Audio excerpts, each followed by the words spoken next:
Bon, salut les jeunes. Bon, là, je vais vous faire une série de 4 ou 5 vidéos, on va voir, sur l'interview de deux économistes, très bons économistes, qui sont Charles Gave et Olivier Delamarche, qui ont une renommée maintenant qui n'est plus à faire. Et en fait, c'est un interview qui a duré 3 heures, donc nous, évidemment, on va couper tout ça, on va l'arranger pour que ce soit un peu plus digeste. Et je vais vous faire en fait sur les différents sujets qu'ils abordent, je vais vous faire les commentaires de leurs propos et qui va évidemment appuyer tout ce que j'ai pu vous dire jusqu'à maintenant. Hein. Donc, ça va être surtout sur les gouvernements et les hommes politiques actuels et les problèmes de l'inflation. Ils vont nous expliquer d'un point de vue purement économique tout ce qui se passe. Les médias, on va revenir encore sur les médias, mais là, vous n'allez pas pouvoir me traiter de complotiste, hein, puisque vous allez voir que en fait c'est flagrant. Et voilà.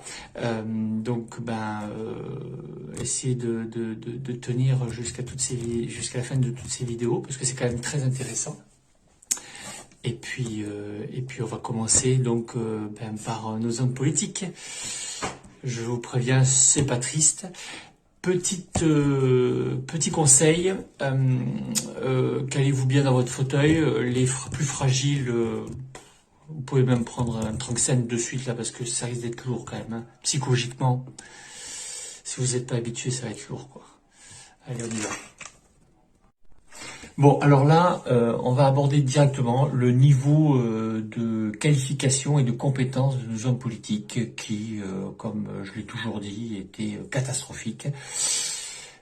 Mais bon, vous allez comprendre. Aujourd'hui, maintenant, la quasi-totalité des promotions de l'ENA, d'HEC, de Sciences Po, etc., viennent de 40 jardins d'enfants à Paris. Ouais, alors petite précision, il dit ça parce qu'en fait, ils viennent tous du même lycée, où il y a 2-3 lycées sur Paris, point. Donc ils se cooptent entre eux, et donc c'est hors de question que les gens viennent de l'extérieur de Paris, et donc de la province. Hein. Voilà pourquoi il dit ça.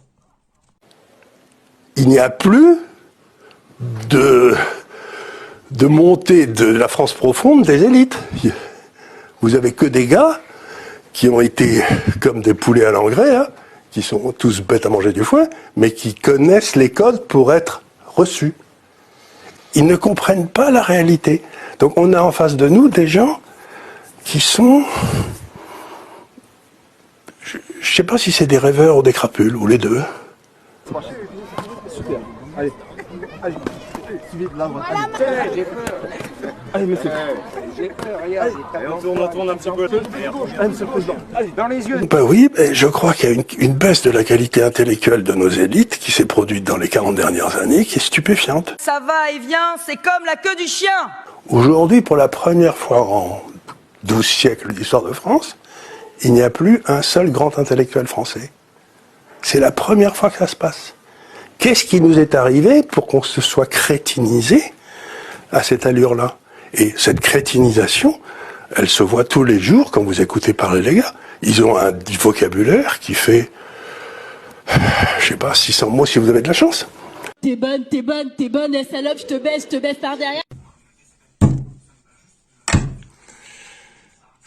Déjà, tu as deux personnes qui nous ont gratifié d'une bêtise énorme, c'est Bruno Le Maire et c'est Monsieur Villeroy de Galhau. Oui. Monsieur Villeroy de Galhau et Monsieur Le Maire, ensemble, ne croient pas à la récession. C'est-à-dire que tu es dans le domaine du religieux, c'est-à-dire que tu ne crois pas. Moi, je croyais qu'en Dieu, mais là, tu ne crois pas à la récession. Pourtant, il y a des chiffres.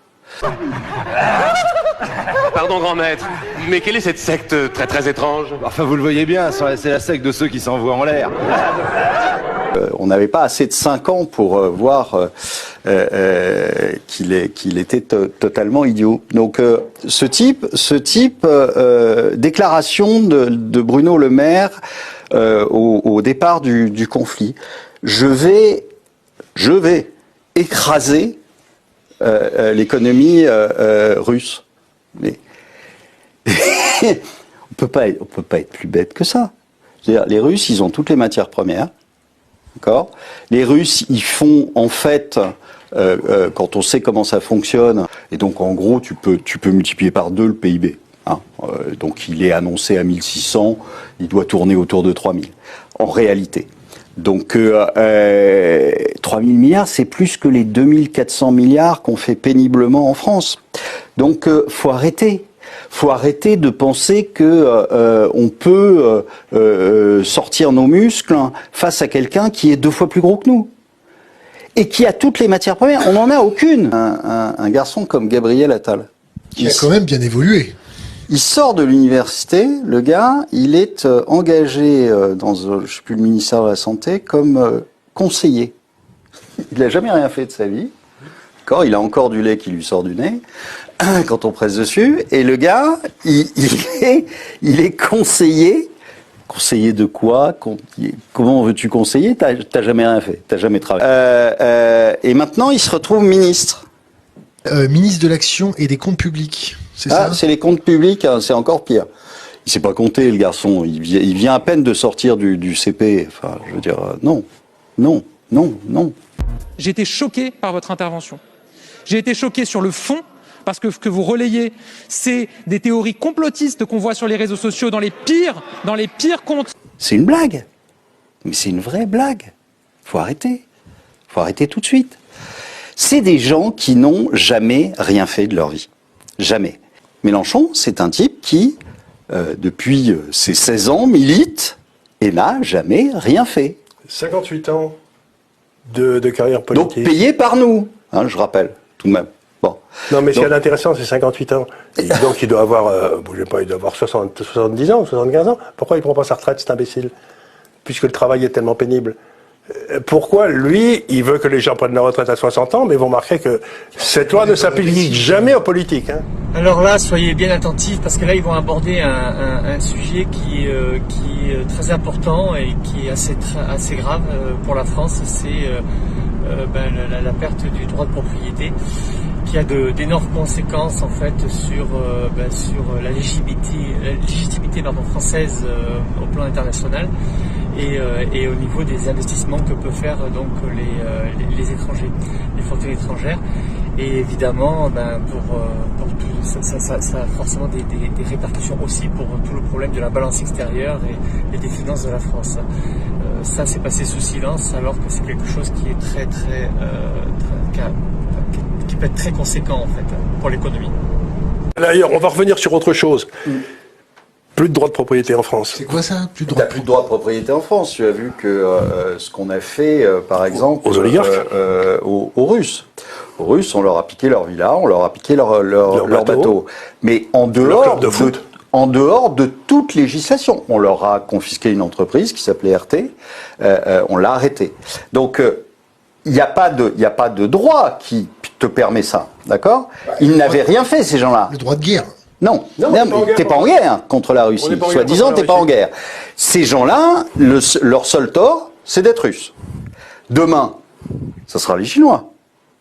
D'accord? Et demain, ça sera le gars qui ne plaît pas à M. Macron. J'ai jamais vu un président de la 5e République aussi nul que vous. Eh ben, merci. Et en 1966, c'était des Juifs en Allemagne. Ça veut dire quoi? Ça veut dire quoi? Ça veut dire qu'aujourd'hui, tu n'as pas le droit de propriété, il n'existe pas. Et donc, qui va investir? Est-ce que tu crois qu'aujourd'hui, un Chinois va investir en France? Ben non. Il se dit, de toute façon, moi, dès que mon gouvernement va envahir Taïwan, on va me confisquer mes biens, on va me confisquer ma société. Pourquoi veux-tu investir? Aurélien Lamy, c'est bien en France, dans l'espoir que d'avoir quelque chose qui soit un petit peu à l'abri de ce que va faire le gouvernement chinois.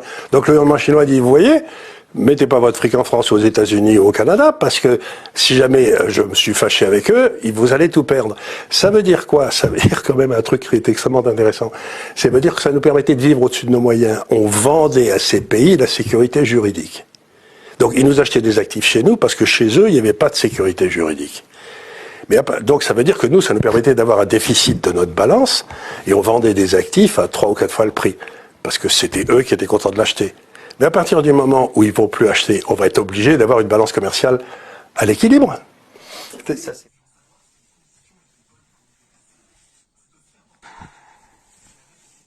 En fait, quand tu es entrepreneur comme nous, tu as une sanction. Hein. C'est-à-dire si tu fais l'idiot, on fait faillite. Tu fais faillite. Un politique, il n'a jamais de sanction, par définition. Parce que si jamais il est débarqué à un moment ou à un autre, et alors faut vraiment qu'il en ait fait une grosse, hein, une très très grosse. Si jamais il est débarqué, qu'est-ce qu'on fait? Ben on va le recycler. Il y a l'Europe. C'est la poubelle jaune de la politique, tu sais. Il n'y a pas un de ces gars-là, si vous étiez dans une tranchée en 14 et qui vous disent bon les gars on sort, ben vous lui dites toi tu sors mais moi je reste, hein. Parce que vous n'avez pas un de ces gars-là. Les gens ne vont les suivre. Un chef, c'est quelqu'un qui sort le premier et qu'on suit. Or, Macron, il vous dit allez-y les gars, et puis il reste à 40 km. Vous avez été autour de l'Elysée récemment. C'est devenu un truc, mais un blocos.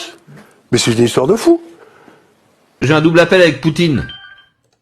Monsieur le Président, votre ministre a révélé la présence de 50 soldats français sur le front.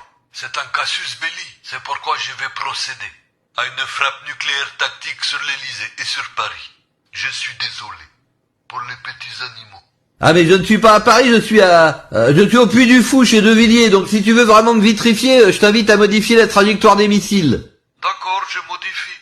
Pourquoi tu mens? Je vois bien que tu es à l'Élysée là. Non, c'est un fond vert comme il fait Zelensky, je suis pas là. Donc encore une fois, si vous voulez, vous avez une classe protégée.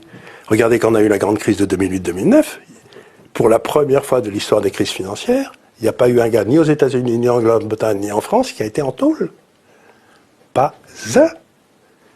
Alors maintenant, ils vont vous expliquer comment ils arrivent à justifier tout ça, toute leur manigance au niveau de l'opinion publique pour pouvoir faire accepter tout ça vis-à-vis de leurs électeurs, quoi. C'est-à-dire qu'ils se défaussent en disant bah voilà, nous on n'y peut rien, c'est la guerre, c'est le fait que le méchant Poutine garde le blé et donc il va créer des famines et que ça n'a rien à voir avec ça.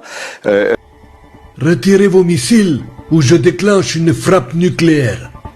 Je compte jusqu'à 3. 1, 2, 3. Vous l'aurez voulu. Je dois reconnaître que vous avez des couilles, jeune homme. Nous allons pouvoir négocier d'homme à homme. C'est le technicien que vous avez appelé là? Non parce que moi non plus il marche pas mon casque. Je voulais pas vous interrompre mais j'ai pas entendu la moitié de ce que vous m'avez dit. Hein. J'ai entendu le mot couille à un moment. Pour moi, pour qu'ils gardent leur tête sur les épaules. C'est-à-dire que en fait tu as le choix entre deux solutions. La première solution c'est d'annoncer un défaut de paiement.